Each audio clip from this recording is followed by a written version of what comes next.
Nice. All right, guys, we are back with another episode of Let's Talk Snowboarding. And today is a very, very big day because we have the legend, the man, Casey Willax in the booth. Casey, how are we doing? We're dreaming, bro. Dude, I love to hear it. It's kind of a big day for the podcast because we all know, if you don't know Casey, you're pretty much like Brent Diesel says, living under a rock. Casey has built a YouTube channel that now has over 100,000 subscribers and followers. Huge social media following, and just if you ever check out Casey's YouTube, from day one, it's always been about spreading the stoke and spreading good vibes, and that's what we are all about at Mountain Vibez. And like I have said before, Let's Talk Snowboarding is presented by Mountain Vibez. And with that, Casey, we all know, recently you just got back from Nicaragua on a little surf strike mission. How was it down there? Yeah, super strike. We only had 2 weeks. It was everything we needed, honestly. My mom was coming out tomorrow, actually, August 14th. So we were going to do like a Chile mission or something, but I felt like I've never been down there, so that would have been a little much to bring on a new filmer and editor and go and try to explore and surf and snowboard in like such a far away area. So we were like, all right, we already know Nicaragua. We know we can show up. We have friends, a place to crash. It's a lot more affordable for us, and we could just get right to work. And yeah, I feel like we scored super hard. We brought on a new filmer and editor, and he made, of the 2 weeks, he did 1 week recap and a second week recap, and we're going to start doing Sunday drops of just like full week bangers. And yeah, I'm super excited to share that. The first one's going to drop this Sunday. Probably one of the best videos I'll ever put out on my channel, definitely surfing wise. Yeah, the surf, how was the surf? Was it, let's get some techie surf talk going. Like how's the offshore winds? How was the swell? Like what was going on? The reason why I know this lingo is my dad was a big time surfer in Southern California. He grew up in Redondo Beach. So I have surfing in my background too. Yeah. Yeah, that's that local blood too. They don't play around up there. You're not just paddling out in Redondo unless you know people, unless you've been there, raised there, or somebody brings you in. No, it was really good. Nicaragua gets, I forget what the Google claim is, but it's like at least 300 plus days of offshore winds a year. So you can almost guarantee that the winds are going to be proper. And like with surfing, the variables are everything. There's so many variables, and if you can get a couple of them locked in to your favor, that's how you get really good surf conditions. If one of them's off, it's over. You can have all these variable conditions that are in your favor, and then if one of them's off, like the wind is the wrong direction or onshore, it just makes the waves complete trash. We've been to Nicaragua. I first went in 2015 for a couple months, but the past couple years we went 3 years in a row, extending the amount of time that we've gone each trip.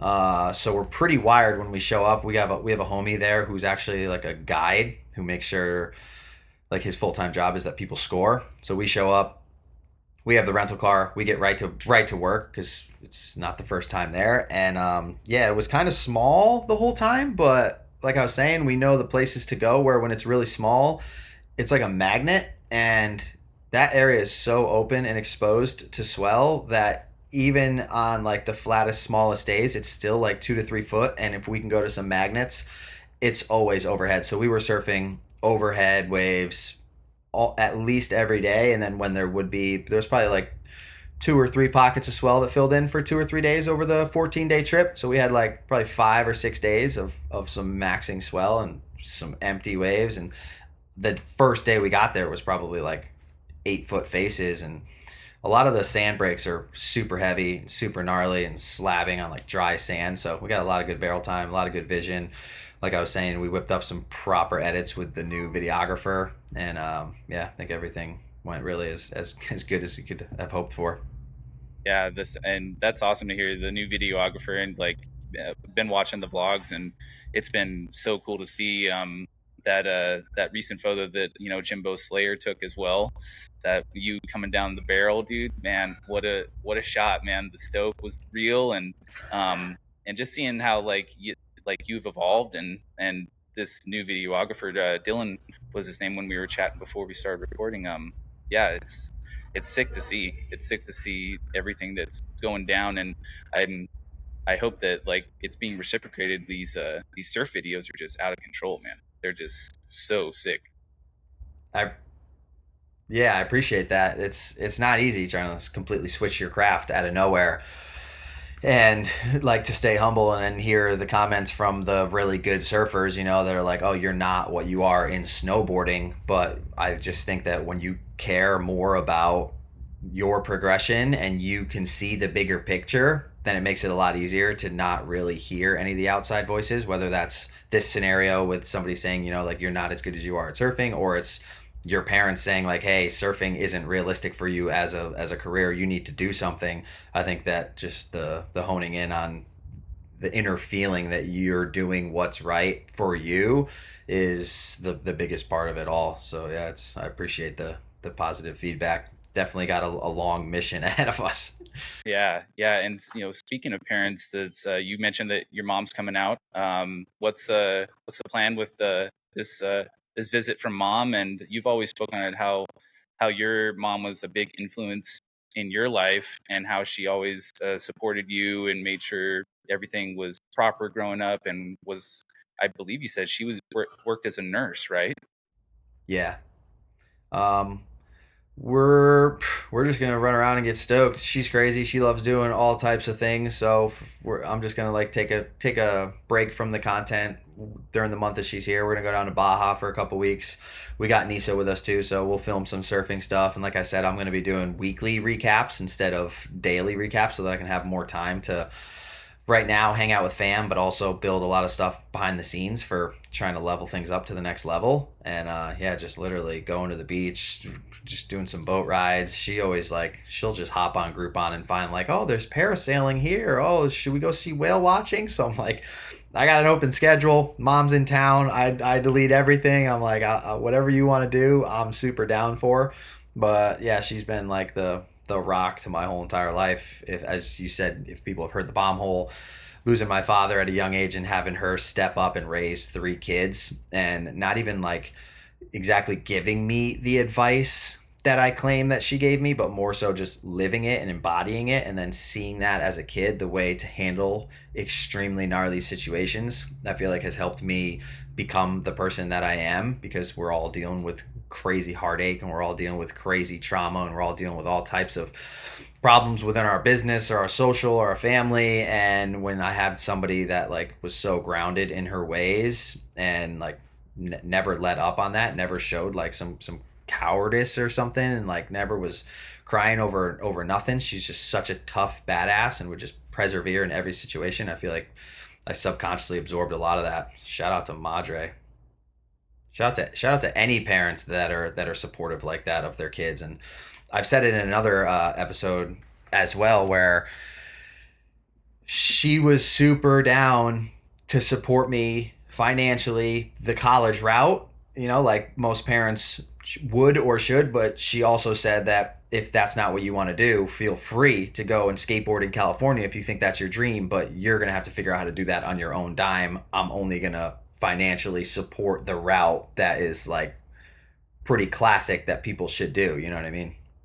Yeah, and I can relate to that too. During that time when I went to college, and my parents were like, you go to college after you graduate high school, this is the way it is. And so I went down that route for a while. But then, it's funny, you get a degree and you don't use it right after college. And so, I'm not even using my geology degree right now that I got from Portland State. So it's like, is it that Yep. great? Is it not that great? I mean, I feel like college is is better, is like you kind of have to like own your own shit in college, because once you leave the house, it's done. Like, no one's going to hold your hand through taking a test or anything like that. You need to be able to be proper if you actually want to succeed. And those that don't kind of take it seriously, those are the ones that are like, okay, I'm not going to, this isn't for me and stuff. So, Yeah. yeah, I totally resonate with that, dude. You got full leniency to slack off as much as you want. So like you said, it's completely on you. How old are you? I am 36. Okay, yeah, so I'm 33. We were both kind of right in that era. You a little bit more, where it was still about the college degree when you went to college. Like I was at like the cutoff window where it wasn't as important. People were starting to get the idea of like this is very expensive. Maybe there are some other routes, and people started figuring out little routes. And now for the kids, it's like it's less than 50% of the jobs have any requirement of a college degree. Like, you could have a college degree and not be really good at something and not have the intuition and not have like the work ethic, versus somebody who doesn't have the college degree and has studied more stuff on YouTube and I can actually implement and practice what the job would require, and they would get the job first. They would be better off, even though that the other person has the paper. It's not so much about that certificate anymore, which is kind of nice, especially with how much college is and how most people just go to college to party, and it like destroys them for a little bit. It does. Yeah. And you can, I mean, you can speak on that. Like, you changed your entire life, in the last, what year was it when you totally, I remember the vlog where you're like, I'm done. I'm going to focus on doing a vlog a day for a year. I'm quitting alcohol. It was like a New Year's party type thing that kind of sent you sent you in that path. January 1st, 2018. I was like 2.5 months into the daily vlog, like you said, which I didn't know I was going to do daily. I just started off by doing it daily, and I felt like I was getting a little bit of traction on it. And then, January 1st, it was the most ruthless day that I had. Actually, there was two of them, but I think you're referring to the first one when I was still consistent with the daily vlog. And I like puked all over my bed, and I woke up just completely just distraught. And I really enjoyed what I had been doing before that, and I like wasn't able to. I had that sick to your stomach cramp where you can't even roll around, and it was January 1st, and I've always been the person who on January 1st likes to get as much done as possible, usually hit a snowboard, surf, skate, triple threat to like set the tone and the pace for that year, that it's going to be epic and gnarly.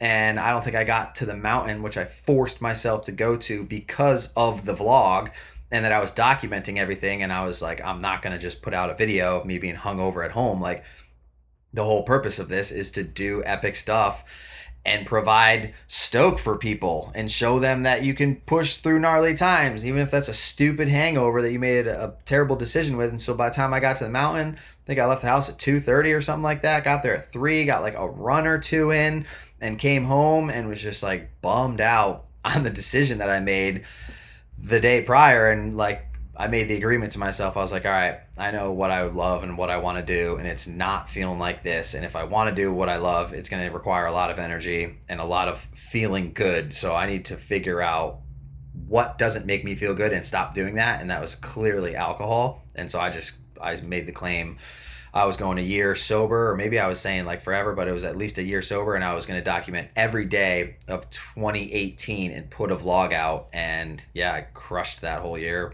fully sober, the most motivated I've ever been, and did a video every single day. And I feel like a lot of people resonated with that authenticity and that like the fact that I actually did it. And that was like a huge growing part of the channel, where people were like, yo, we're waiting for the video. It's 10:50 at night. Like, is he going to get it done? I saw you were traveling from freaking Istanbul and you're back over here. And like, I would get to Boston and upload it with like 10 minutes to spare. And people were like, yes, he got it up. So it was like having people that were committed to watching every day was almost a tough thing for them. Like, a video every day. All right, if you're going to do it, I can at least watch it. It was like the motivation to keep that going. And yeah, you got to have good energy. So cutting the booze out is like number one. Yeah, definitely. I recently, my wife and I just gave it up, and we're just like, not even a little bit. We're done for a long time. And I can't tell you, that was 2 weeks ago. We're just like cold turkey. So the LaCroix life is real right now, as well as the liquid deaths. And so I wanted to ask you about, like, was that kind of like, I don't know how often you drank before you gave it all up or anything like that, but was that kind of like a way of you being like, okay, like, people, you're social, like, I'm sure a lot of the homies have beers, and stuff like that. And you're like, what am I gonna like be drinking when the homies are like, having a beer or two? Like, was that kind of like the thought process behind, like, because you were big into the LaCroix for the longest time, and I'm into it right now too. So I was just wondering about what that was. Yeah, we still smash Croix on the regular, but I think that a lot of people, myself included at first, don't know how to socialize without it because you get so much confidence with it. And like backstory, growing up when I was like 16, maybe 17 to like 19, there was like a couple year period during high school, the end of high school and like the year after, where I had no passion and I didn't know about snowboarding. I had kind of given up skateboarding because that route for me wasn't going anywhere. And I don't know if I was just in a weird mindset or a weird headspace, but I was just chasing girls and partying. And the biggest thing that gave me the confidence to do that was alcohol. And then you start requiring it and needing it, and it just becomes like your crutch to have confidence and to be able to talk to people and to be like that life of the party. And then people start to recognize you as the drinker, and they're like, oh, like he's here. And you know, you have your groups of friends, and it's hard to break out of that. But one of the things that I noticed is you have to stay true to your word that you tell people. And if you're going to make claims that you're not going out and that you're not drinking, at first it's really gnarly because you have all the pressure from everybody that's like, dude, you're that guy, like you're the partier, like we always do this. Like when I link up with certain friends, it would be like, yo, like, are we doing this? And you tell them, no, I'm not. They brush it off at first. They laugh it off like, oh, you will, or oh, this is just a phase or something. But if you stay committed to it and you actually don't, and you have multiple experiences with these same people who are like, no, he said he wasn't going to last weekend. He said he wasn't going to last month, and he didn't again. They stop bugging you, and they start to understand that like, oh, okay, this dude is actually committed to something, and he's actually like following through on it, and they respect that. And so now those same people that used to be like, oh, C-Dub's partying, he's going out, this is what he does, those are the same people that are like, there's no way, we're not even going to ask him, we're not going to try to budge him. And so you have a lot less pressure. And then also just having the ability to go out on the times that you want to. I know it's hard to like just go out and hang out when you don't want to and like at a club and party if that's not what you're into. But if you're trying to socialize and you're trying to connect, I think having that passion and knowing your purpose behind it, like I had with wanting to make those videos, like a lot of people don't have that passion and that commitment to something that they love, so that there's a reason that they don't want to party and destroy their next day because they don't really have much to look forward to. So all of their good energy and all of the good feelings that they're getting are that night, and it's related to past memories where those were their best memories. So it's all correlated with alcohol. But once you break out of that cycle and you start to build a new one, it all becomes a lot easier as you go. And I think just being supportive of the people that are trying to make those new decisions and not trying to push them and drag them down with you if you're going out is massive. And yeah, these days if it's important and I got to go out somewhere, dude, I'll have a Croy. I'll bring a cooler if we're going to float down the Truckee River or something. Everybody's got beer cans and stuff. Like I make sure I got cold LaCroix and I'm cracking cans and I'm experiencing it just as much as everybody else is. And I still, from time to time, like I've never been a super addict since I quit the booze when I found snowboarding. Like I was like an alcoholic from 17 to 19. It was bad. But once I found what I love and started doing it, it wasn't like a problem with me.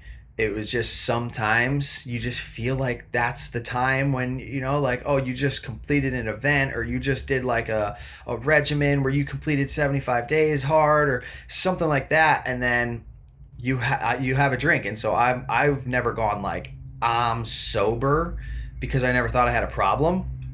But the less that you drink and the less that you party, and then when you do it that one time, you get so annihilated, like your body can't really handle it as much because you've been on that health kick, that I feel like it's been reinstated in me so many times when I'll go and just have a few drinks one night after being sober for a year, and then I'll have a headache that night, and then the next day not be able to do what I want to do. And it all leads back to making sure that you have a passion and a purpose and like drive to do things that you want to do, like more important than anything. Because if you don't, then you'll just be lost, like looking for a quick fix to get yourself stoked. And definitely booze is not the way. Yeah, and with what and how active you are and the activities that you do, it's not really beneficial to you to be, having that that swelling in your joints that, you know, the alcohol creates, and the bloating and all that crap. And I gotta tell you, man, like watching your vlogs. The first vlog I ever watched was when you and Daly were trying to get back to Tahoe, and the power lines were sagging with all the heavy snow, and you guys went around a bunch of different detours, and you couldn't make it in the foothills, and you decided you had to go back. And then I was hooked. I was like, okay, the vibe here is sick. And just learn about like your story and everything with the alcohol, and like now how like I've taken so many different things that you have shown in the blog and implemented it into my life. And you know, I, like you were saying, like people can learn stuff off YouTube. And that's how, I mean, it's literally how I learned how to fly fish. And now I'm a fly fishing guide, you know, and my wife, you know, she'll give me crap all the time. She'll give me shit. She'll be like, oh, what'd you learn today from Casey, you know, or something, or what'd you learn from this guy? And I was like, well, you know, that's the reason why I like YouTube, is because it's still like almost an information based platform. So like you're spreading knowledge and you're spreading good vibes, and that's what like it's all about. So I just wanted to like kind of thank you for that, as well as like it's like, and I talk to people all the time, and like, oh, yeah, I was watching Casey Willax. I was like, oh yeah, I watched that one. Like all the homies up here, everyone is just so stoked on, and everyone that I talk to is stoked on like the evolution of like what you've turned it into, and now you're going to be going forward into the more of the behind the scenes and leveling up, and you know, leading into that. What I guess I kind of want to dive in a little bit into like the tech geek stuff. What's like the camera setup right now? Where I know that you're rocking the DJI Osmo 4, and but what's kind of like the long lens setup? What kind of camera do you have? And can you kind of speak on like what the evolution of like all these cameras and stuff? Because I remember Dana speaking on it, was like, you don't need an 8K camera in his You Love to Hear It episode of the Yeah. podcast. And it's like, what's the setup like these days? So I want to just preface that by saying I have no idea how to film. I don't understand cameras. I don't understand settings. I shoot everything in auto. I drop LUTs on my stuff because I can't color grade. I use Final Cut, which is the easiest editing software that you could possibly get. It is not about the camera gear. The first year I was literally using an iPhone and a GoPro, and an old one at that, and an old iPhone. I've leveled up specific things throughout the years based solely off of like software, like you were saying, where if the autofocus is good on something or the low light's good on something, automatically that's what I go for. So I was on the GH5 and then the GH5 Mark II for a while because it had really, really, really good stabilization. And I don't use a gimbal. I don't use mics. I don't use anything. I'm just like there to get the shot. And I feel like a lot of it's more like the grind and the dedication to have the camera and to tell the story with it. You don't need good equipment. So I want to make sure people realize that so much. Unless you're trying to be like a cinematic videographer. And even then, it's so much more about the eye and the grind behind it. Now I'm on Sony because of the low light that they have. They have like crazy built-in stabilization, and they have the native ISO reset at 12,800, which I always say, which I don't even understand, but the thing gets incredible shots in the dark. So you can get, a lot of my stuff is like 24 hours a day I'm filming, so I get better shots in the night. But it's the Sony ZV-E1, and that is also really good for getting an extra half an hour of filming surfing when the sun goes down, because it's just like a law of attraction. Is just, if I get a good barrel, it's going to be when the camera's not there. So as soon as the sun starts to go down and it gets dark, I used to get the sickest waves and not be able to capture them. I was just shooting with a stock 100 to 300 on the GH5 forever. That had some type of like crop sensor where it like double zoomed in, so it made it like 600 mil if you were all the way in. Recently though, I just picked up the G Series Sigma 200 to 600, I think it is. It was like a couple $1,000, but I wanted to be able to get those crispy, uptight surfing shots. And we were going to Indonesia, and I know a lot of the breaks are like really, really far away, and that thing has a good stabilization too. And so Jack was going to film for free for the entire trip. So I've just figured like if I can level up some of my equipment on what I would have spent on the budget for a filmer, then it'll kind of even itself out. And he was just whenever anybody holds that thing, even if you don't know anything about cameras or lenses, it's just like it's gold. It's got its own Pelican case.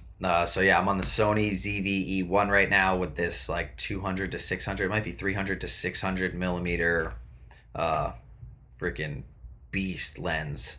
And I mean, for myself, I don't ever even use this stuff. Like 80% of the time, somebody else is filming me. So I like to buy good equipment that's gonna work for somebody who doesn't touch a camera. You know, like if we go snowboarding and meet Wayne is gonna film, or he's gonna be on the long lens or something like that, or if I just go surfing randomly and don't have a filmer, like it needs to be touch ready, point and shoot, auto everything for every beginner. And I've just really, like I told you, I'm just so busy doing so many other things that I've never been able to like become my brother and, like you were saying, hone in on the YouTube and study and search what it takes to become a really good cinematic filmer. And dude, like shout out to your girl too for doubling up on asking you what you learned that day. Like that's how stuff stays in the brain. You learn something and then you reinstate it later. Everything that my brother has ever learned for cameras and filming, it's all been off of YouTube and actually implementing what he does. So he learns it and then he goes and applies it right away. And he works with great people now, and he has insane jobs and shoots weddings and shoots music videos. And he's like one of the best videographers I've ever known. And all of that came from YouTube. And he has no degree whatsoever, but he is the most certified D-dub in the game. Like when my brother puts an edit into my vlog, the comment section is just like D-dub edit, D-dub, oh, that's a D-dub one, we could tell right away. And I think like the first 300k view videos that I've gotten all had a D-dub portion in the edit, which is like it's not random. Let's say we'll just say that D-dub's a problem. I mean, let's talk about D-dub a little bit, dude. I mean, the guy is just multi-talented. He's a rock star. And if you haven't heard of Kingdom of Giants, you need to listen to it. Get you jacked up to go shred, to go do anything, to get a workout in. I started dabbling in Kingdom of Giants after I kind of realized, like, after I saw the vlogs, you know, of you going to those concerts and stuff, and it's like, boom, Spotify playlists, like, we're going to work out today, we're going to shred. Yeah. You want to hit a new PR? Metal's a very interesting category. I grew up with it, so it seems so natural to me. But if you take a step back and look from an outside perspective, I can understand why people are like, what are you talking about? What is going on? They are just screaming stuff. You can't understand anything. I'm like, well, you can't really understand any lyrics in any music, even if it's popular stuff or if it's hip hop, or like, you don't really understand lyrics. And I have a really good ear for metal because I've been listening to my whole life. But I actually believe that I have an advantage in life from the frequency of energy that gets emitted from a metal song, and 10x that when it's your brother. Like I cry often, like tears of like just fire and stoke and just like pure happiness of that my brother can create this type of music, and I use that to push further in a run, or to put up more weight, or to like push a core workout longer. If I could have music in my ear when I'm surfing, like it would be even more crazy. But if you're trying to hit a big jump or you're trying to get motivated, like for me, metal is just such an absolute gift. And yeah, my brother he's such a beast. He's also in Chief too. I don't know if you guys are not into metal. He's in a full beach style jam, like suave, singy classic. Look up Chief. They just dropped an EP, and Kingdom of Giants just dropped a new track, I think like 10 days ago, and they got another one dropping in like, I think August 27th or 28th, and that'll be the second track that they release off of an EP that's dropping sometime in September, which I'm frothing out of my mind on. Yeah, and they tour regularly, which is like on my bucket list. Is like I need to go see him live. Be super dope. Yeah, like you said, like you know, we're not too far apart in age, but we both kind of had some of the golden age of metal, really, I would say, like in that grunge rock, and oh yeah, just like whether it be from, you know, I don't know, Limp Bizkit to Korn to like all those like popular bands, and then you dive a little bit deeper into stuff like that's why Mia Brooks is like my new favorite like young gun, is just because she's down with the metal, man. Like she's like, She's I love just a Anthrax, and I'm like, who are you? You're just like you're just a kid. Like, who do you know who Anthrax is? And it was all because of her dad, which was super sick to hear. So yeah, dude. Yeah, she's a straight specimen of a snowboarder. That's something to be. You want to talk about a problem? Yeah, yeah, there's just so many, and it's kind of a reason why I wanted to start this podcast. Like, it's just to talk to all the different people, maybe some locals that you may never heard of, and that's why I started doing the live in-person stuff up here in this area, just to kind of showcase some more young guns that hopefully hope they blow up, and hopefully the podcast helps them out. So yeah, definitely, man. So we were talking about Dana, and it's just so cool to see like you guys handle your business in different ways, but you guys are just both so successful. Is like that ride must be super cool for you now that you guys have like kind of grown up and gotten a little bit older. Is it just like you kind of take a step back sometimes? It's like, oh my gosh, this is so cool. My brother is killing it, and I feel like I'm in a good place and everything. It's just like look at where we came from, dude. You know. Yeah, I feel like honestly, we don't do that enough. Like we have such a higher vision for ourselves and like so much that we're trying to accomplish that my head's just in the grind with this to-do list that's just never. As soon as I cross one off, I write 2 to 3 more things on there, and yeah, I think that's something I need to incorporate more, is like taking a step back and realizing that you're crushing it and that you're accomplishing your dreams, and really focusing on that helps you do it more. Like when you actually, I more so visualize the completion of the next step, rather than realizing that I've already completed something in the real time. I don't know what it is about accomplishing something. It almost leaves like an empty feeling, because the whole journey is what it's about. It's like about the grind, and it's about the entire process of becoming what you want to, or achieving that goal. And then once you actually achieve it, it's like, ooh, I feel empty. Like that was my purpose, was achieving that, and it's almost like gone. So I actually felt like that when I got like my first really sick barrel, and Mike Green hit me up and was like, dude, you have doubles on a snowboard, you have 360 flips on skateboards, and now you're just out here getting barreled. Like you completed it. And I was like, oh no, like what's to strive for? And just a little bit of like reconstructing in the brain to be like, all right, yeah, like you got barreled one time, buddy. This needs to be consistent. You need to work on your bottom turn. You need to work on your top turn. You need to work on everything that has to do with this. You don't have airs. You don't have 360s. Like you don't have multiple double corks that you need. And like the podcast's not where it's at. So you can jump back into that. Like, okay, I didn't finish, like the game's not over yet. Relax, buddy. You're not there. But I think, yeah, like I'm learning every day. And so like even hearing you say that makes me realize like, yeah, me and DW literally today need to go sit down and just bask in the fact that like he's already 4 albums deep, and I'm 100,000 subscribers on YouTube and helping inspire people. Like it's easy to just forget that when you're living it and that's all you are. But I think that helps continue that process the more you focus on that and remember it. But you just don't want to do it too much and let it get in your head. You know what I'm saying? Yeah, reminisce over some Taco Tuesday action or something. There you go. Yep. Yeah, you were talking about Mike Green. I kind of wanted to talk to you a little bit about some of my favorite vlogs that you ever put out. Was pretty much everything has to do with Hood.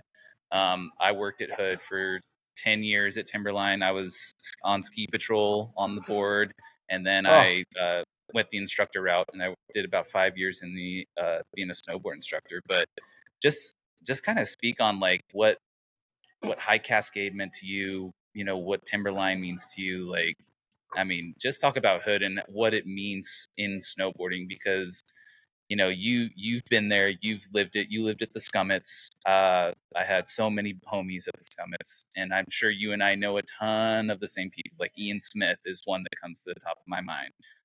Pinky Brain, among others. Like I hit you up when I heard about Herman, and you were like, oh, I moved out there with Herman. I was like, I didn't even know that, dude. Like that's just a crazy, like and the community of snowboarding at Hood. Like everyone kind of knows each other if you like immerse yourself in it and you're there. What does Hood mean to Casey Willax? Bro, that's I don't even think I really like talked about it as much as I should. It's like the deepest part of my snowboarding career. If you're a snowboarder of any age and you're trying to take it seriously, you need to be at Hood. I'm almost bummed out that I spent so much time there that now I'm like kind of burnt out on it. I haven't been back in a couple years the way that I used to, but when I started snowboarding 10, basically 10, 11, it was a season where I was like, all right, I'm committing my life to this. I got hooked up through sponsorme.com for some company that wanted to fly me out to shoot a video, and they flew us to Mount Hood, and I didn't know what was going on. I couldn't believe that you could continue to snowboard. I don't know where the marketing or advertisements that they're doing is, but back then it was terrible because I would have snowboarded year round if I knew that it was a thing. And I got out there and it was, I think, May or June, and it was like January in Colorado. It was so much snow, and it changed my entire life. I instantly, after the trip that I had with them, went home, sold everything that I owned, quit my jobs, broke up with my girlfriend, and moved to Mount Hood full time, pretty much chasing the lifestyle that I seen of like the After Hours crew. And shout out Yale Cousineau and Ian Post and Sean Murphy and these dudes that were just like fully snowboarders in every aspect. And they were sleeping on couches, and they were camping in tents, and they were sleeping in their car even in the middle of the winter. And I had never seen so many people that embody the sport of snowboarding. And just going to the Rathskeller and going to Charlie's, like the local bars there, you will see every single one of your idol snowboarders that you've ever seen. Back then, every single magazine was there with every single editor and every single photographer and videographer. And I didn't even have a car when I went there at first. I was sleeping in, shout out Will Rivera, who was Mount Snow Academy coach, and he let me and Crowbar and my boy B-Dub sleep on these couches in this room that they were renting for the MSA kids. And it's just, Mount Hood embodies everything that has to do with snowboarding. If you really love it and you are a core snowboarder at your heart and you can't go a summer without it, you need to move to Mount Hood and you need to live there. Like you said, eventually I leveled up and I moved into the summits, and split a room with my boy for $300 a month. We had these two little mats and your little community area, and everybody around you is a snowboarder. They're all there for the same reason and the same purpose. And the public parks, if you don't have an in to what was like the highest tier, High Cascade and Wendell's back then, there's been a lot of restructuring and change and everything since then, but you could just snowboard the public parks, and they had mile long runs of just, at one point, dude, when I showed up, there was, I don't want to say 12, I think 11 jumps in a row, dude, and I'm a jumper.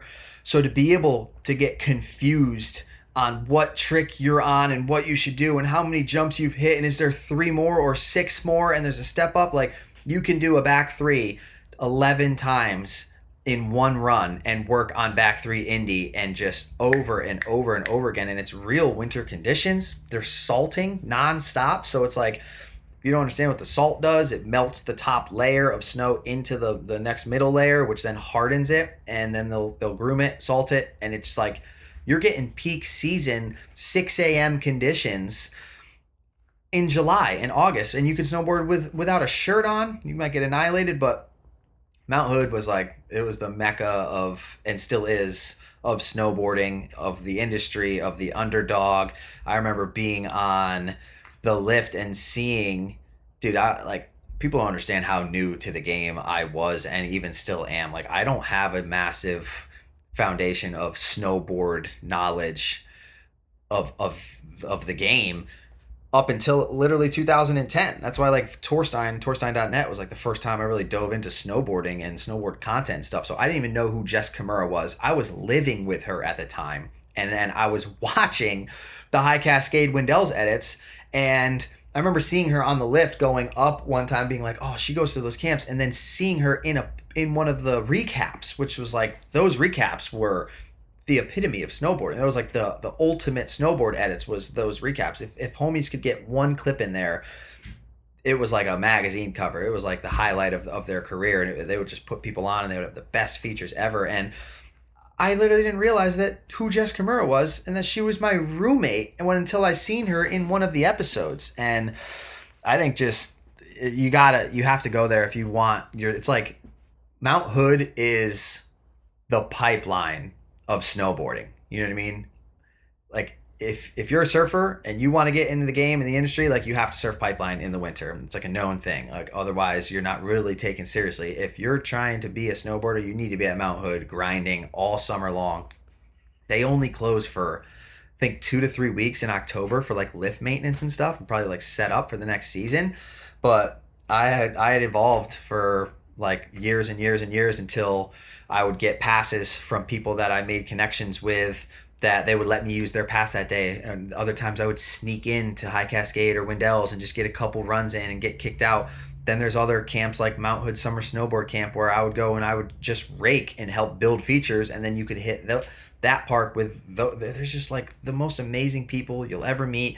Everybody's just progressing on a different level. Like I could rant about Mt.HOOD for hours and hours, dude. It just has such an integrated part of my snowboarding, and it's the only way that you can get as good as snowboarding as possible, like I did in such a short window, is from going all winter straight to spring at Mt.HOOD and snowboarding all summer and getting a crazy advantage until September, October, taking a quick reset, going to get some vitamin D because you've been geared up all summer still wearing face masks and long sleeves, and by the time the end of October hits, you're already doing preseason stuff. Like you wonder how these dudes get ahead. Mt.HOOD is it. And nowadays there's been like a lot more restructuring. It's not as tough to get into, and it's not as like crazy core with the camps.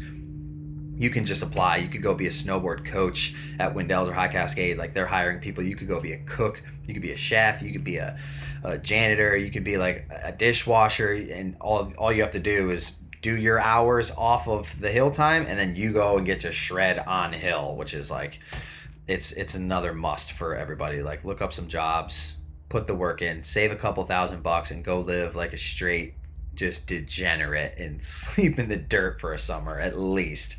Yep. I remember I was when I moved up here, I still was like, oh, I have to get my days down at Timberline, like, and so it was 18 days you had to have with Steve Muse at the ski school, and so I would go back, and it was just like the homies would be like, oh yeah, you crash on the floor of my RV, you know, you crash at the Scummets, you can sleep out on the couch in the middle, and just like people coming and going, and you're up until like 2 a.m. Just like, Yep. it's The hitchhiking too, like the one road that goes all the way up. Like anybody who has space, they're picking people up. And yeah, good on you for bringing the Timberline. You can actually work for the mountain itself and just get day passes. I don't know if it's still like work a day, get a day ticket, but you can work right at the mountain too and just ride like the public park area. You don't need to be a part of the camps. You got options. Yeah, you got so many different options. There's had a homie from Tahoe, actually Reno, Devonte Johns, and he's like, yeah, Hood is like the great. If I could be at Hood all the time, I would, and I would just ride it all the time. And he was just like, I just applied to park crew through a homie that was going, and that was it. And he was like, it's probably some of the greatest days I've ever had in my life is just being up there during the summer. So yeah, Yep. yeah, and it's like you're preaching to the choir, dude. I tell people that all the time. I'm like, just go. You'll find a job, dude. There's no shortage of jobs around there. You'll get hired somewhere, and then you can shred whenever you want. Like, Yeah. it's just sick. It's so sick. But you were talking about how you're talking about how, you know, you're kind of like have so many different things going on right now. And one of my favorite things that you had recently done that, you know, it's kind of taking probably a little bit of a back burner with like how busy you are is the podcast, dude. Like, let's talk about, you love to hear it. I can't tell you like how impressed I was with like the quality and everything that you had and how you had put that together. And we all know that Petter is like a really talented man behind the scenes. And is that something that's going to be coming up again when the season gets rolling? And are you going to be putting new episodes out? 100%. no like solidified claims, but I was claiming that we're gonna film an episode this week, try to knock a couple of them out, get them ready for September, and start those things back up as soon as possible. Because like you see the surfing videos, like I obviously get a huge dip in my views, like 90% falls off because one, if you're in the snowboarding industry, you just know that you get like a 60% dip during basically April to October. It's like a really hard industry to survive in, but then also switching your craft up and all of a sudden doing surfing, which surprisingly has zero relation to snowboarding. Like 95% of snowboarders don't surf and they don't understand it. And it's like watching golf. If you don't golf, it all looks the same and you don't know what you're watching. So like for me, like I was saying, if I don't have, if my passion wasn't in it as much as it is, it wouldn't be sustainable, but I love every minute of it, like more than anything.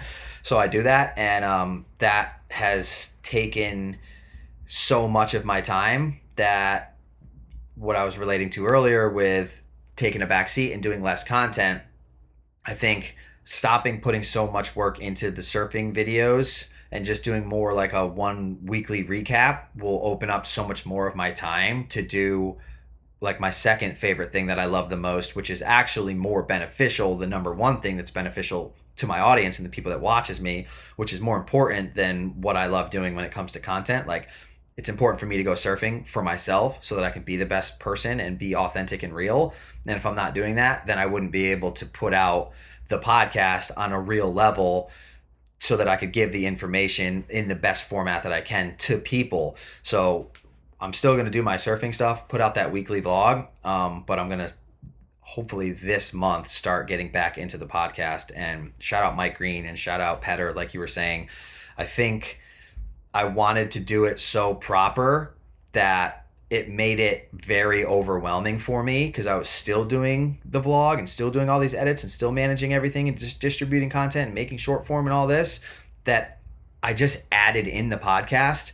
And to deal with uploading multiple clips of 4K footage of multiple hours long and then having to distribute that online and then send it to Petter so that he could edit it, and making sure the lights were good and the backdrop, all the while not having a stable foundation of where to go. Like the whole podcast was in Pelican cases and brown cardboard boxes where I would build the backdrop wherever I was.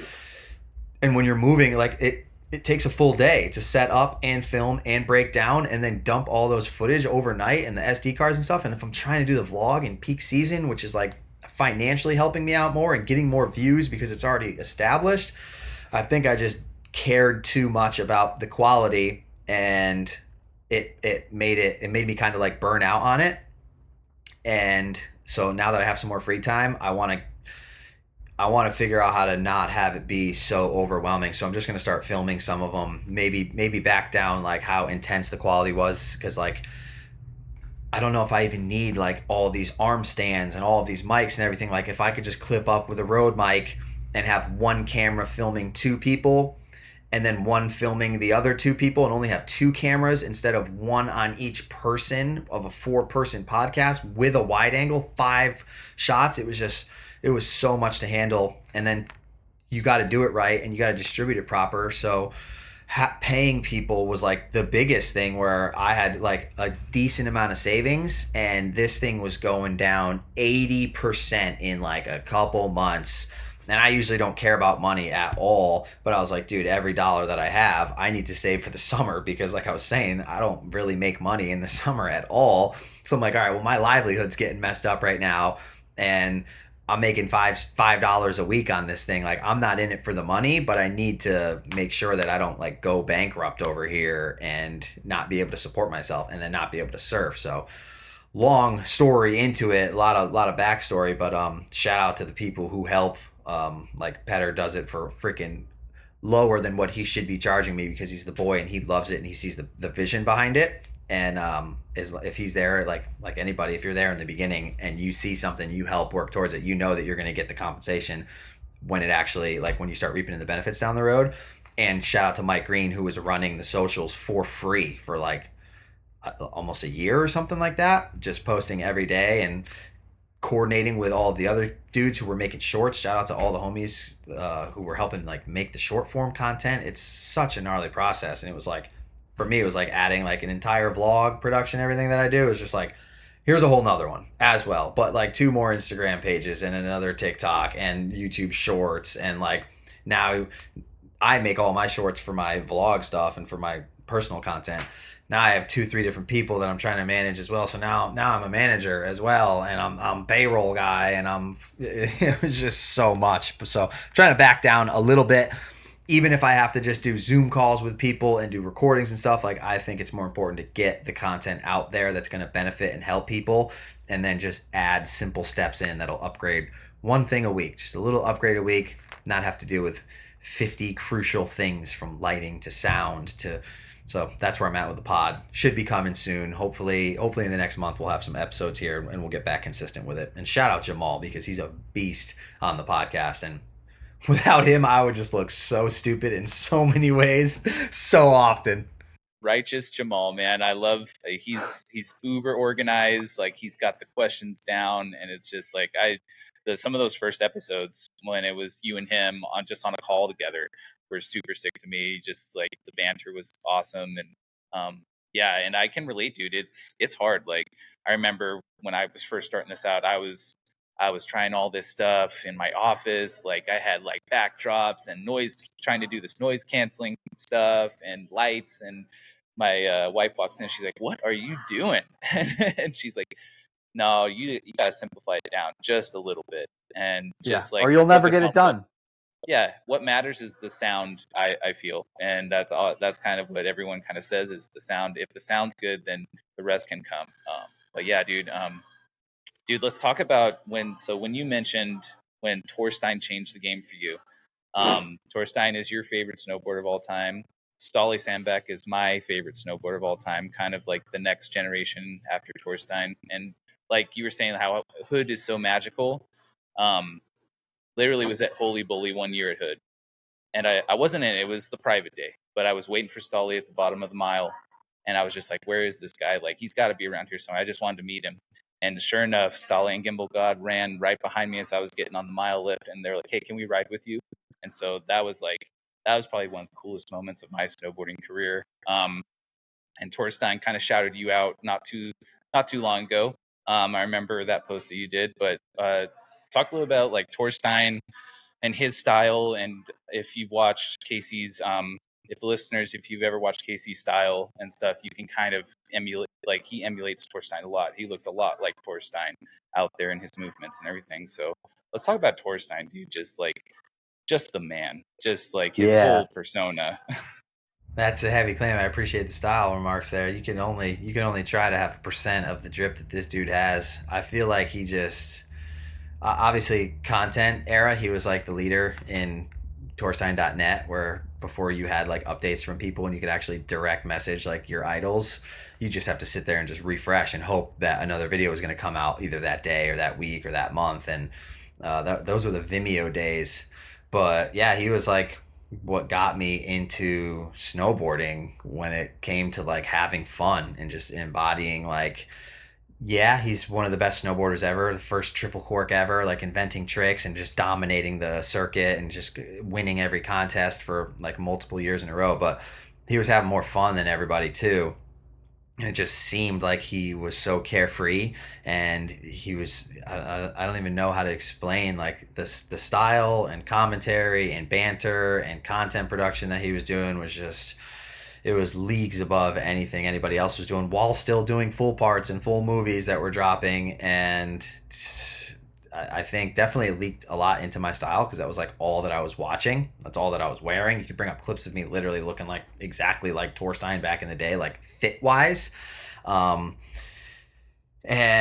I think he's the reason that I just like try to have so much fun with it and realize that it's not always about like pushing the next trick or doing like something that's never been done. Sometimes it's about keeping it super stock and super simple based off your energy of that day and how you're feeling, and just floating the tricks that you know inside of you are like, they feel good. And so yeah, shout out TORSTEIN for like bringing that aspect so deep into me and not making me worry about always doing a new trick or like always doing the best trick that you can do at that time. Like, yeah, that's important, but having fun and flowing and making snowboarding look easy and look smooth is what people like to watch. I mean, you'll see it in every contest that ever airs. There's always the whole comment section of people being like, the triple looked terrible. I would way rather see a back one, or I would way rather see a back three. Like, we all know that. But like, without those crazy tricks, you can't really respect the chill ones as much, you know? So it's a balancing game. And yeah, I feel like TORSTEIN's he's the GOAT for balancing style and progression in it all, and pumping out the banger content along the way. Yeah, and let's not forget the meditation game is second to none. Like, I just love like the persona that he puts out. Gosh, man, it's just like he's always present. He's so chill. He's so lax. It's just like, and that's what it's stuff like that you said, like that you've taken from your idols, you implement into like your daily life. Like, I take stuff that you do. I take stuff that STOKE and TORSTEIN have done, and it always works. Like, just take 5 minutes. Like, and if you don't do it, like, you're gonna regret it, because it's that time to yourself just with your thoughts, and it really does help. Like, coming from a guy that has 2 little toddlers right now, and a house, and like all these things, you know, like the things will wear on you, man. Like, it's the house, it's the cars, and you know, it's that life and stuff. So like, that meditation of 5 to 10 minutes each morning really helps. Yeah, that's important for you. That's probably pretty rare over there. And it's not easy, dude. Like, that's one of the toughest things for me is to calm down, because I have so much stuff that I want to do all the time, and so many things that'll like never get done. So if you like realize like, yo, none of this is ever going to be completed. Like, you need to do it better, and you do that by settling down and letting everything, you know, it's like stirring up sand. You know, you got all these ideas, like let it settle in the water for a minute, and then you can go through and you can see clear, and you can actually perform better. I feel like once you listen to TORSTEIN's bomb hole, so many answers get, so many questions that I had just got answered, or so many things that I always wondered just got so answered in that thing. I was like, all right, this all makes so much more sense. He's a G, dude. Gosh, dude, yeah, and shout out to the bomb hole, dude. Like, just some of the episodes lately, like especially the JP and Jeremy Jones episode, man, that had me going, dude. Like, just what they've been through as friends, and like all the stuff that they've gone through is just, it was crazy to hear, and just such genuine good guys. But yeah, dude, like I was saying, like, you know, the stress of everything and stuff, like, find things that you want to do, like, and take a little bit of time. It could be the smallest amount of time, but in reality, like, people talk about all the time, like, if you take just a little bit of time for yourself, your performance with those things that you have to handle just will be elevated. And that's kind of like, I feel like fly fishing is a meditation for me. Snowboarding is a meditation almost, Yep. even though they're much different. But yeah, dude. So let's talk about.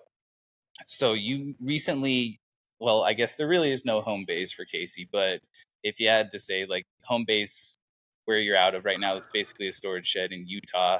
What's it kind of been like being out? Like, you've been to, you know, the resorts in Utah. You've spent time in Utah daily up in Park City and stuff, but you know, having your stuff out there and kind of being out there for more extended amounts of time, what's it like living in Utah right now?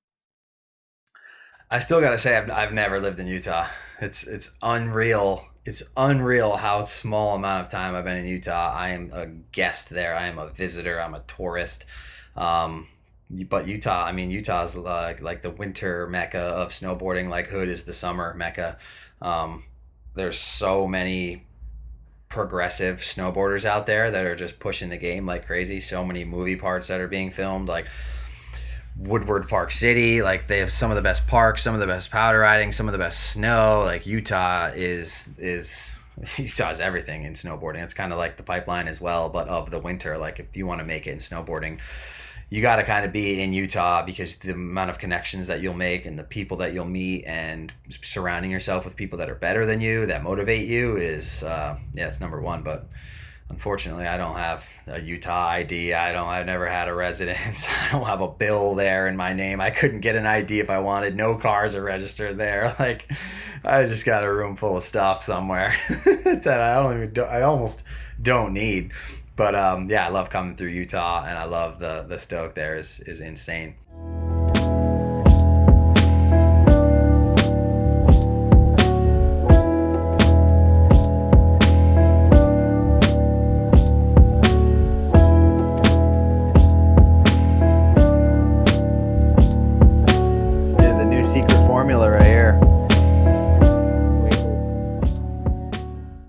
chocolate caramel, dude. Oh, no way. Yeah, never been a fan, and I started throwing it in the coffee recently. Oh, there you Changed go. the whole game up. Yeah, man, dude, I've been on the Costco Vital Proteins, Collagen, Peptides game Dude, for. you can't beat that deal. Oh no, especially when it goes on sale. Like my Oh, wife, we're at Costco. My wife's always looking up. She's like, "Oh, it's on sale. You should probably grab like 5 of them." I'm like, "Okay, sounds good." yep. Yeah. Costco and grocery outlet. Yep. Killing it. No more complaints. I'm just and we really, since we bought our house, we've just been like on the vegetable and like fruit game, growing our own Congrats. stuff, you know? Yeah. That's It's my a game dream. changer, That's my dude. side dream, dude. To have a One day have stable area where I could build a podcast room that doesn't move. I could have some produce that grows. I could be like off-grid sustainability, have a dirt bike. Like living in your car kind of sucks, dude. People think it's the absolute dream, but it's like, it kind of sucks, dude. It's a lot of work. It definitely is. You And show everything it. is just jammed around in your car. I'm like, everything's how do I getting Tetris dinged. this today? Yeah. As soon as you clean it, you got to grab something that's on the bottom. You're like, well, there goes everything. And so my whole life ends up just being so unorganized, and then that leaks into the business side of things. I'm like, this is just unsustainable. I'll tell you, but dude, we're sustaining it. It's this. I mean, maybe it's just the sheer amount of stuff that my wife and I have, but it's the same in a house. We just feel like it just, maybe it's with the kids too, because the kids require a lot of our attention, but we always just try to like, okay, we got to get working on the garage. Like, what are we going to sell on Facebook Marketplace? Like, and all this stuff. We're just trying to get rid of stuff so we can actually have some organization and space and not feel so cramped. But I realize all of the cleanest people that are all organized that I know, they don't have anything. Like that's what it is. The counters are just empty. It's not like coffee maker, blender, French press, oil, wicked beans, all this stuff. It's all under the cabinets, and they don't really have any of it. It's that TCAP freaking life, bro. Just have less. Stop having 65 surfboards. Have 2 and keep them in the board bag with your 1 wetsuit. I'm like, well, what happens if a friend wants to come surf and I need 3 pairs of booties for them? What if they have an 8 size foot? I'm like, dude, this happens 3 times a year. Like, you don't need to hold all this stuff for a situation that happens every quarter. Yeah, I hear you, man. And it's like recently we got like a little camper trailer for the kids, because we're like, I don't know about the tent camping quite yet with these ones, so it's just like how old are they? Stuff. My daughter, her name's Quinn. She is just turned 3 in May, and then my son is 20 months old, and his name is Finley. Super Quinn Groms. and Finn. Yeah, Super Groms. I'll have to send you a photo of my daughter the first time I ever took her snowboarding. We went up. Oh, I would love to see that. Yeah, she was loving it. She was loving it for about, half an hour, and then she was like, "Are we getting pizza now? Like, what's going on?" You got to work your way into it. Yeah, for sure. Yeah, dude. All right, cool. So I'm trying to think. Let's go back. We were talking about Utah. Okay, so let's talk about more about this like coming season. You've had ideas such as that are kind of percolating right now, such as like doing a camp up at Hood, with like some of your followers or whoever wants to come learn how to snowboard better or snowboard more. And then so is that something that's going to be coming up? And is there going to be, I'm hoping that there's going to be an RV tour again this winter. Yeah, I don't think we could snowboard a winter without doing an RV tour, especially with all the shit that I got, bro. Yeah. I need a bus that big. It's serious. Even though at the end of every tour or at the end of every season, when I empty that thing out, bro, there has been a couple years in a row where I pulled shit out of that RV that I didn't use again. And I tell myself when I'm packing, I'm like, dude, you brought this last year and you never used it. And I was like, you never know if your buddy wants to do this one thing that one time. And I end up loading it in. And then I'm just like, I paid extra gas money for the weight that I carried that around in. Like, just Right. know that. But yeah, spoiler alert, we're doing, it's like probably 90% right now. It's like almost done in the works, but we're doing a Japan trip for, I think we're going to keep it small. I think 7 or 8 people that we're just going to try to bring out to Japan for their first time. If they're like nervous about going there, or they don't know how to do it, or if they got some buddies, or if they want to just join our trip and come snowboard with us and get stoked. But we're going to have everything dialed in, from when you land at the airport to tickets to the mountain, transportation to and from, to get food and to ride, and some like semi guides that can just cruise around and just literally snowboard the best powder in the world, and try to give that experience to some other people, because we've done it so many times that it's time to, I want to just start giving back more to the people who've been supporting and watching, and just the people who want to, get out of their same routine, but they're so scared to do it, because I know what it's like. I felt like that with Chile when you've never been somewhere. So yeah, Japan. I don't know if we have the exact dates yet. I think it's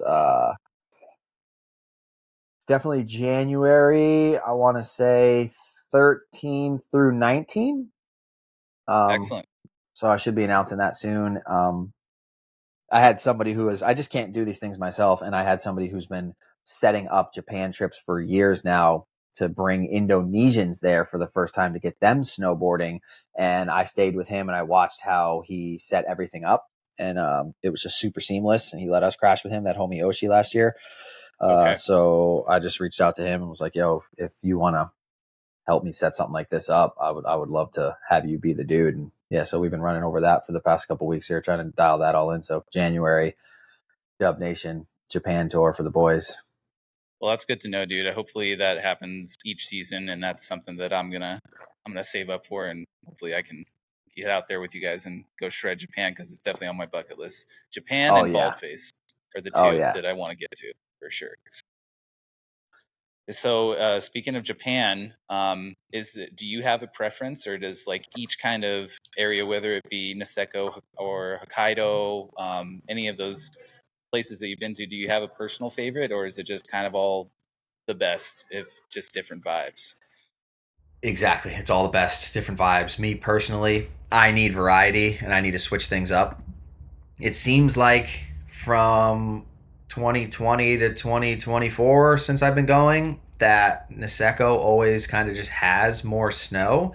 But when we went to Hakuba Valley in 2020 for our first time ever, we didn't know where to go. We just flew to Japan. It was like, where's the nearest like snow? And Hakuba was that one.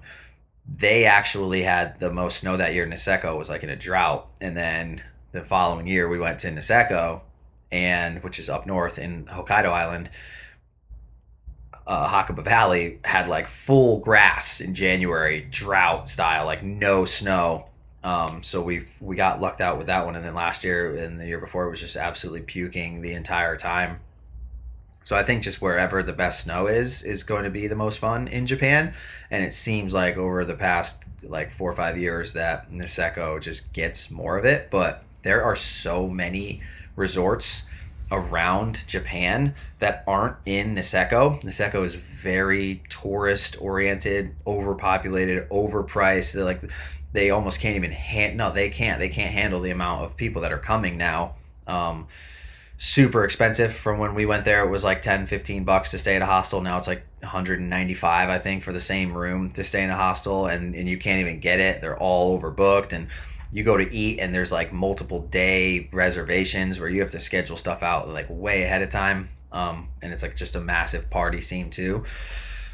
And tickets they're still a fraction of the price from the US. If you go to wherever in Vail, it's $300 sometimes. In Niseko, it's like 60, maybe 80. But if you go to other spots around the country in Japan, it's not as like city oriented where like this is the mecca of snowboarding, but you can find places that like let you ride a run for $3, ride a couple hours for $15, half the day for $25. Like, it's the most affordable. And I think just switching it up with the culture there, it's like one of my favorite cultures that exists that I've ever experienced. Yeah, that's what everyone kind of says. I just put out actually somebody that you and I both kind of know is Caleb Hamilton, just this last Monday. And he actually tried to make the dream happen and took kind of like the high cascade vibe to Japan to a resort that was up for sale. And so he went there with the dream of like opening the resort, fixing it all up and stuff. And then COVID hit him right in the middle of when they were doing it, and he had to return home and stuff.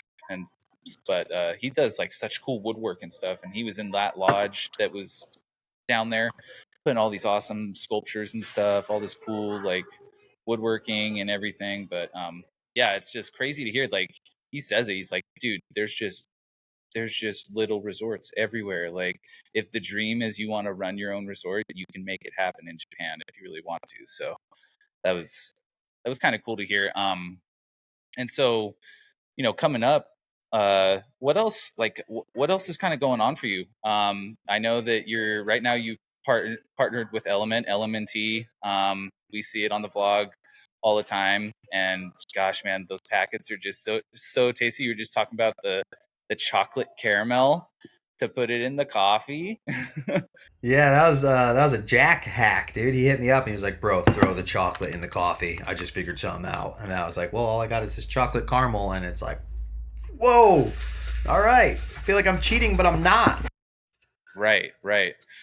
Yeah. So, is there anything that you're going to be doing with them coming up, or is it, strictly kind of like they're just showing the support for the vlog right now? Yeah, they're just supporting the vlog and sending me absurd amounts of packets that I can share with people and use as bartering techniques. But I would love to do some more stuff with them in the future. But I really just like sharing any company that I use before they sponsor me. Like I don't really care about being paid for stuff if I can share info and insights on products that have helped me perform better. It's hard because there's so many out there, and some of them don't really make the needle tick, and some of them do. And so when I find those ones, I'm like, yeah, can I work with you? Like, I'm gonna share this regardless. Can we somehow come together and help each other out here? So yeah, Element's been huge for that, and a lot of the other ones. I mean, my discounts tab's crazy. Shout out to Candy Grind. I can't tell you, dude. Like I went through all the brands for gloves, all the brands, and then I saw like, oh, Candy Grind. What's that? Casey's rocking them. They must be pretty solid. So I bought a pair of the side zip. Yep. Was the filmer gloves. I mean, getting through like, gloves. Yep. Oh man, dude, I can't tell you how sick those are. Even and as an instructor too, like you're helping the kid out, like putting his or her bindings on. You can't really do it with the mittens as well. You get the fingers out right quick, get it down. I mean, and just the fact like, and everyone's always like, I'm riding the lift and I'm like doing stuff with my phone or whatever. I get the fingers out, and people like look over, like, what are those? I'm like, oh, it's Candy Grind. They're out of Colorado. Casey Willax. Yep. Like, Yeah, shout out, got a discount code. The amount of things that you can do real quick with just like popping the finger out to touch something, whether it's like the GoPro or if you're filming or if it's a quick swipe on your phone, like when your hands are wet and you pull it out, that like fold part of the glove, like you don't need to take it out all the time. It's nice to just like quick zip, get something done, even if you're like peeling off a sticker or something, and then just like zip it back up. You don't have to deal with that process. Candy Grind's the absolute. They're the best, dude. Quality. It's just out of control. Like I've had them for 4 years now. Not a tear, not a scuff. Like they just look. Yeah, it's a bad marketing thing that they're doing there. If they're trying to sell a lot of gloves, dude, they're not on the new car wave where your car breaks down every couple 100,000 or every 10,000 miles. Like you buy a pair of Candy Grind gloves, dude, you're pretty much good for half a decade minimum. Yeah. Not the best tactic for them. Oh man. So yeah, dude. So you just got back from Nicaragua. So I know you can't stay still for too long. What's in the plans? You're hanging out with mom for a week, but what's like the next trip after that? What's going down? Yeah. Madre is actually out for 3.5 weeks. So we're going to do a bunch of stuff in Southern California for a week or so. Then we're gonna go down to Mexico for like a week or so, to the Baja spot. My mom's obsessed with that place. Basically through August, and then like I think she leaves the first week of September, something like that. And that's where I'm trying to figure out. I really want to go check in with Scotty B. You know the vibes. But I'm trying to get back east.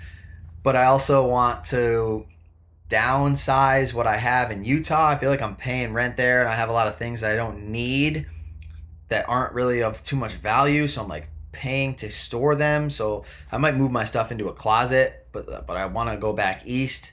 And I don't know if I need a car on the East Coast, because the 91 Ranger, that thing's been rotting for 2 years and like the brakes are locked up. So I'm like, I'm hovering on like, is it time to get a van and stop doing the Forerunner thing? Or should I get another beater on the East Coast and just fly? Or should I drive the Gnar back to the East Coast with a bunch of my stuff and store it at my mom's and stop paying for rent in Utah? I'm like, I don't know what I'm doing. It's just like, thinking about it's almost just pointless, because it's such a spur of the moment thing. But I will be going back to the East Coast, I believe, for most of September for the hurricane swell, because September and October are the most beautiful times on the East Coast. And if people don't know, I'm from the East Coast. It's in my blood. I go back there. It's like just seeing people walk around the streets and the faces they make and the way that they stare at you and mean mug you and stuff is like, these are my people, dude. This is like the best. This is the best vibes ever. Like, nobody's fake, and it's all so real. You get called out for stuff. I'm like, let's go. And the foliage, East Coast, dude, for the win in the fall, hands down. Oh yeah, up in the Appalachian range all the way up, dude. Just like, oh, it's just I've never really. That's like the last part of the country that I haven't explored. Besides, like, never been to Hawaii or Alaska. But the Northeast is literally the only section of the country that I haven't seen. So I got to get out there. You got to gotta make go that see happen, Carinthia, bro. Mount Snow, dude. I need to get to. And you got to toughen up. You'll get tough over there, bro. You'll get your car freaking jammed in some ice. You'll get stuck. You'll be shoveling out thick concrete snow every day. It'll be cold and frigid and rainy and windy. And it'll dump snow and then start pouring rain. You're just like, fuck! I thought we were gonna score. Yeah, the East Coast is, New England specifically, is brutal, dude. I love it. Yeah. Brutal, dude. Like, yeah, and I don't know how comparable it can be up here in North Idaho, but like I said, man, like, it's like we're buried under snow and then it rains or whatever. It's just always so cold, dude. I remember, like, for months it doesn't get above like 35, and I'm just like, oh man, it's frigid out here. But yeah, dude. Yep. East Coast, Ice Coast. Shoot, man. Gotta go see it. So yeah, man, let's I got a few hot take questions and then some rapid fire. And then I think we can probably wrap it up after that. But let's get into some hot takes, dude. Let's run it. So I know you love the music while you're riding. Do you have a go-to song for a run? Like, is there one song that you could pick that you just like automatically, you're just like ready to send it on this run?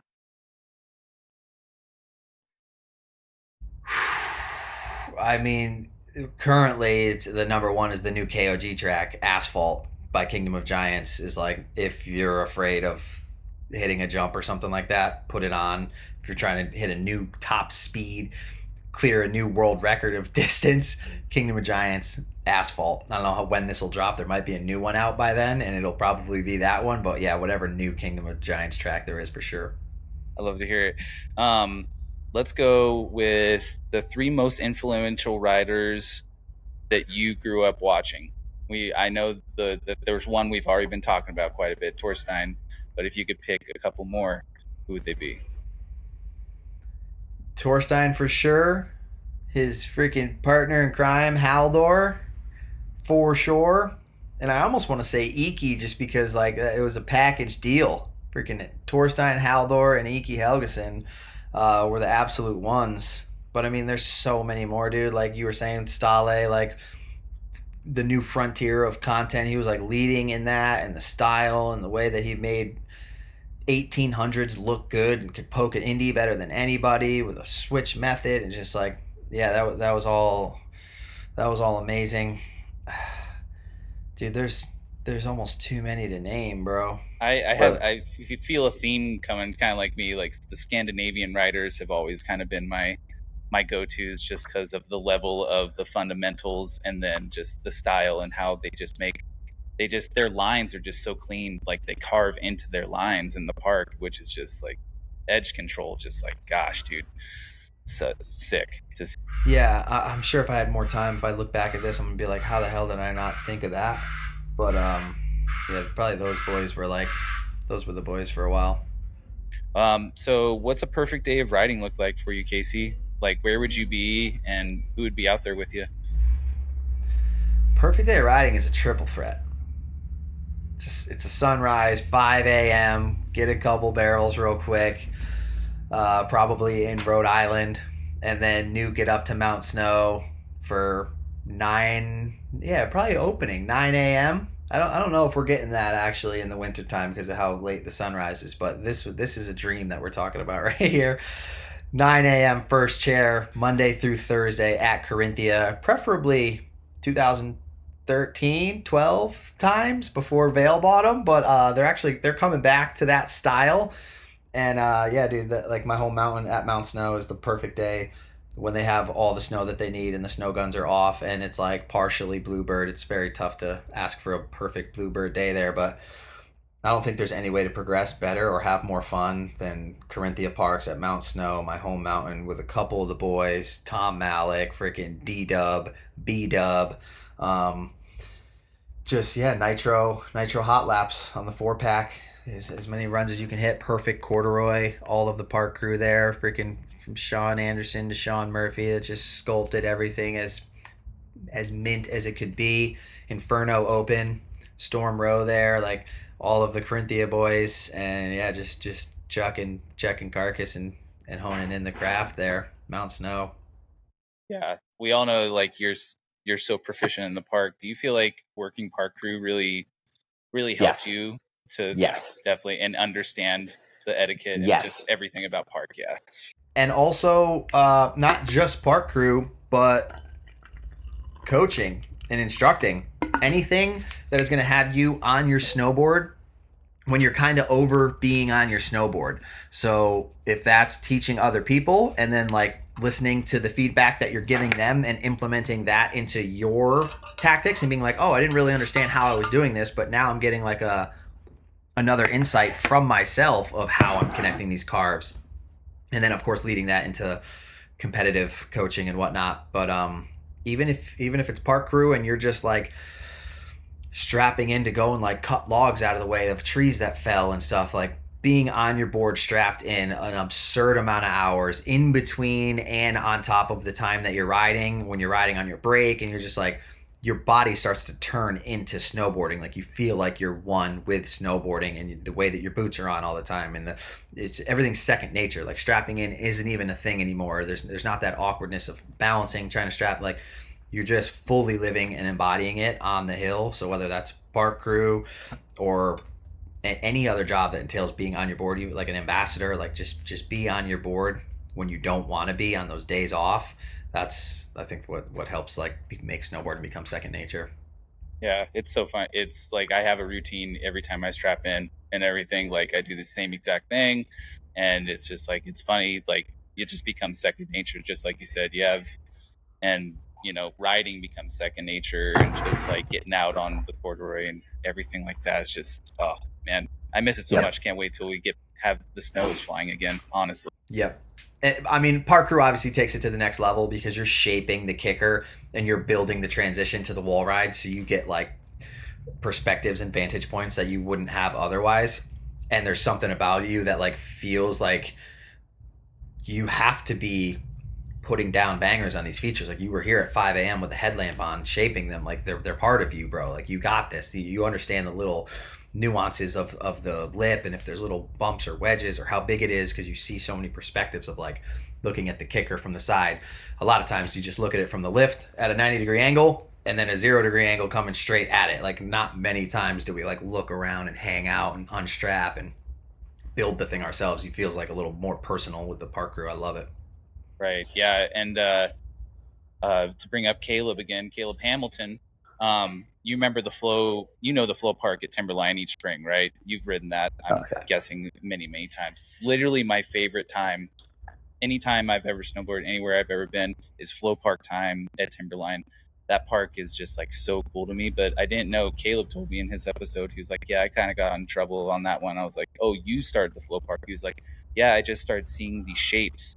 And once I start seeing shapes and I get into a groove, it's kind of hard to stop. So I just kind of started building it. And then it became a thing after that, and people really responded to it. And I was like, oh, dude, that is just so sick to hear, because it's literally my favorite terrain park I've ever ridden. So, yeah, so dude, fun. super sick. Yeah. So let's go with, what's been the greatest experience in your snowboarding career, and what's been an experience that you kind of be like, that wasn't so good? Greatest experience in snowboarding career, I mean, maybe having the signature model come out with Scotty Lego, and like seeing all the support and stuff, and like having products around my name and brand. And I think just having the CV, or for the people who are on it now, the CW, having that sticker kind of embody inclusion in snowboarding, and like deleting that cool guy shit that I dealt with a lot growing up and trying to get into it, being super late to the game and not having style and not having like the background, and getting cool guyed a lot, is like my whole journey is to delete that for newcomers. And I think having that sticker embolize or embody, whatever the word is, when you see somebody with it, you just know right away, like, oh, this dude's on it. He watches Casey Willax vlogs. He understands that like he can come and hang out with our crew if you're riding by yourself, or if you see somebody riding by themselves and you see that sticker and you're like, yo, what up? C-Dub, you watch it, dude? Like, let's get some laps in, working with each other and making sure that everybody like feels like they're a part of the whole thing together and not like secluding people. I think that's like my best, I don't know if that's an individual memory or just like my best like fondest part of snowboarding that I've helped pitch in there. And I love to hear that. Yeah, I love to hear that, man. That, because I kind of feel the same way. Like, I was a little bit later, and I really wasn't. I was just trying, and I had all this whack gear growing up. Like, I had the Walmart board that I tried to take up to my local ski hill, and everyone's like, "Oh, look at this kid! Like, he doesn't even know what he's doing, dude." Like, same with skating. When I tried to first start skating, I was rocking the pads and the helmet, and because my parents were like, you gotta wear this stuff. If you want to do this, you can do it, but you gotta wear this stuff. And so like the skaters were like, oh, this kid doesn't even know what he's doing. So during that like mid 90s time was when I was starting to get into those sports. And I can recall like the ski bus, like all the cool guys on the ski bus, like, look at this kid, he's such an idiot, but. And I think that's honestly just stems from all of those people being super insecure about themselves and trying to like hold on. I guess they would use the word gatekeep, but more like worried about what happens if somebody comes up, or what happens if somebody gets as good as me or better. Like, they're trying to like stay with that image that they've had, because they're just like living a lot based off of their ego.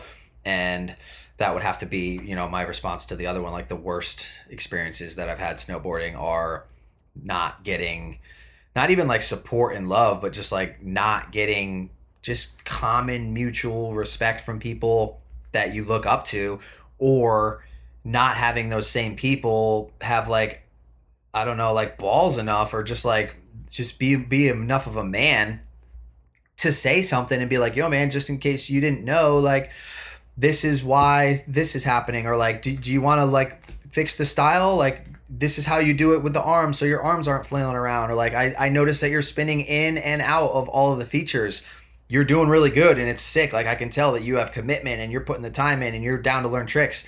Here's something that would actually help all of that. Like, try doing that and not continuing to spin, rather than just talking trash behind somebody's back. That doesn't help anybody. It makes you look bad. And I think it's just like a complete reflection of insecurity from those people. So that would be the worst thing in snowboarding, is getting cool guyed or getting like talked behind your back when your intent is really well and you love what you're doing.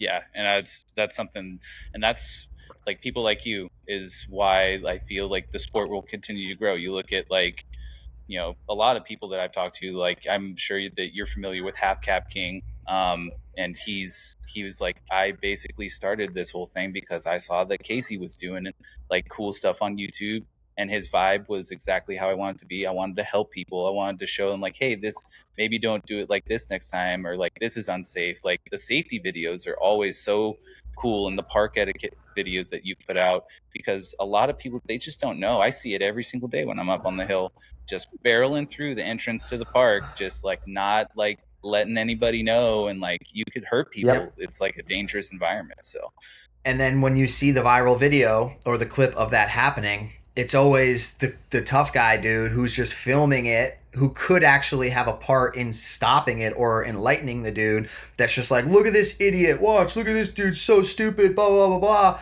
When it's like the only thing that's stupid, that's actually stupid, is like you consciously not helping that. You're hurting it. That person's not even stupid. They're just uninformed. They're unenlightened about the situation. And if you cruise over to them and you tell them, I've done that before, and the people 100% of the time when I'm like, hey man, just a FYI, do you know why you got in that crash back there? Or do you realize that you almost just like injured yourself and gotten taken out for the season, or somebody else? They're like, dude, no, I don't know. I would love to know. Like, that was my first time through here, and I was like kind of nervous and scared, but I didn't see any rules or what to do. And you can help those people instead of just trying to diminish them, you know what I mean? On some Joey Swole shit where you're like, bro, it's one thing to like mock somebody.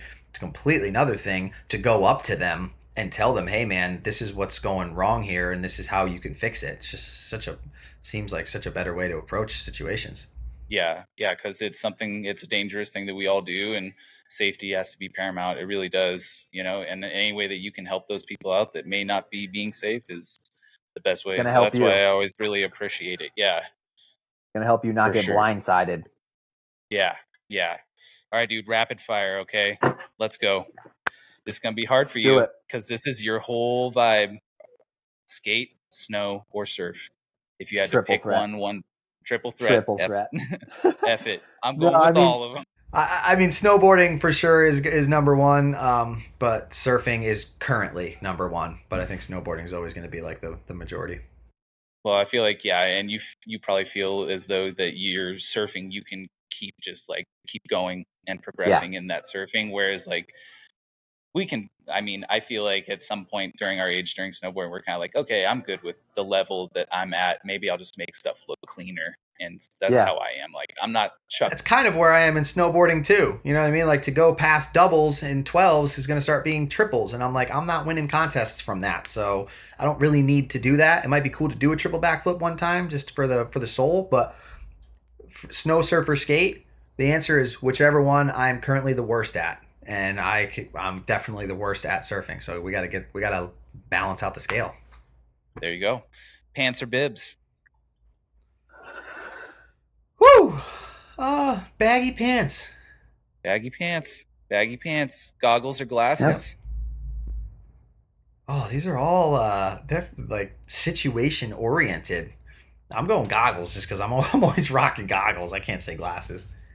I like it. All right. Are we? If you had to choose pow or slush? Pow for sure. Gotcha. Okay, and you've done a lot of snowboarding all over the world, but there are a few places that you haven't been to yet. So if you had to pick one place you haven't snowboarded yet, it's all-time conditions, POW conditions, on a backcountry heli trip, where would you go and who would you take with you if you could pick one person? Holy moly. Backcountry like AK freaking POW? Probably D Bynes, dude. David Biner, Indo-Eye. Just because he's got the knowledge and he's been there and he's done it.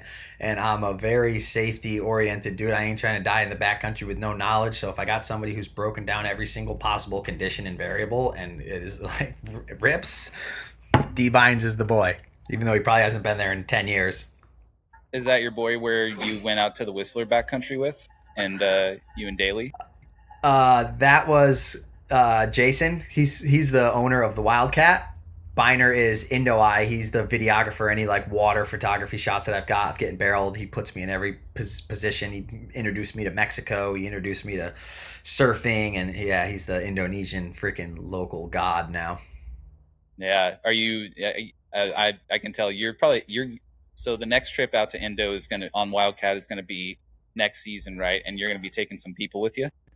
Yeah, we got a fans trip if anybody wants to join, and it's I think it's August or maybe early September.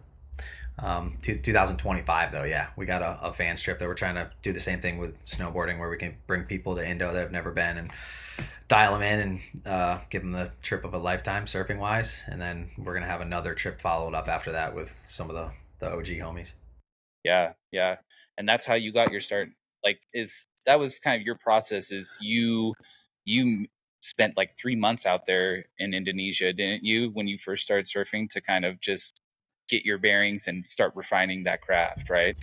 Yeah, and fortunately and unfortunately, I got like locked down in the Mentawai Islands and could not leave, and it was like it was like the 1970s, but with all of the modern day technology and everything, and we were scoring. We were like the only boats in an island chain of the best waves in the world, and everybody else was in the US was at home in lockdown in their house. So I would call my friends like a couple months in and just be like, dude, I'm like exhausted and I'm tired of this reef, and I feel like I'm not like progressing as much because there's no sand and da da da. And they were like, don't you dare come home.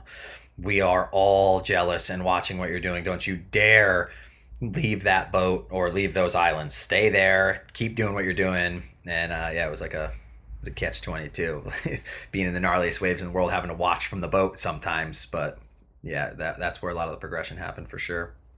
Excellent, dude. All right, man. Well, I just want to say thanks again. And if you wanted to say anything in closing, I just want to say really appreciate all the time that you donated today to join the podcast. And I just look forward to seeing how everything progresses. I'm hoping that I can catch the Gnar tour this winter, or convince you guys to come up here to this area. We have 5 different resorts within 2 hours of each other up here in this panhandle in North Idaho. So yeah, we'll be doing a Pacific Northwest tour this winter at some point for sure. We can't do another one without it. But yeah, I would like to wrap it up just by letting any of the viewers know, like, the biggest thing that I always promote and push is just fucking send it. It's so easy to get caught up where you are and have all these dreams or these ideas of what you want to do and not have friends that want to do it as well. You will find friends along the way. You will figure out where to sleep along the way. As long as you have a little bit of money and faith in yourself and faith in people and humanity, they will answer your questions, whether it's in a foreign country. You got Google Translate. You have every type of app on your phone and every type of Google Maps that you can map things out that we've never had before, that you can download languages and download locations. Just man up and fucking send it, because it will be the best decision you've ever made. You're not going to die. It will always work out. And if it doesn't, you won't be going to your deathbed with regret, because you'll be able to say, like, I did what I thought I wanted to do. And maybe you'll find out that it wasn't for you, but the only way you're going to know is if you go. So get out there and do it. Fucking love to hear it. All right, guys. Well, that's been another episode of Let's Talk Snowboarding, and we will catch you guys on the next one. Later. Much love, bro. Yeah, nice.